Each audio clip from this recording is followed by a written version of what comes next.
as the election comes up, along with safety concerns regarding COVID-19, beware of voter fraud. Voter fraud is either somebody voting on behalf of another or voting more than once or registering uh, in some fictitious manner as a fictitious person.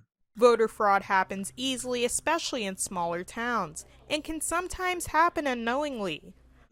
Even people who are inactive, who may, because they perhaps moved, uh, there'll be ballots floating around that don't really belong to someone.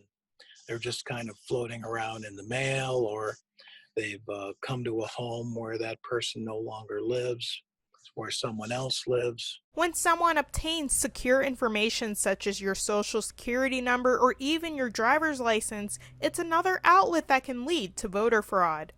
Voter fraud can be tricky to detect, which is why the county has measures in place to try to prevent this from happening. In our office, we work very hard to address all the voters that are inactive as we're statutorily required to do so. We only send ballots to people who apply. Identifying yourself prior to voting is a security measure against this type of fraud. There are procedures in place that are required by law that prevent fraud from occurring. Having to use your signature, having to use a driving license or a social security partial social security number to register or to apply for a ballot.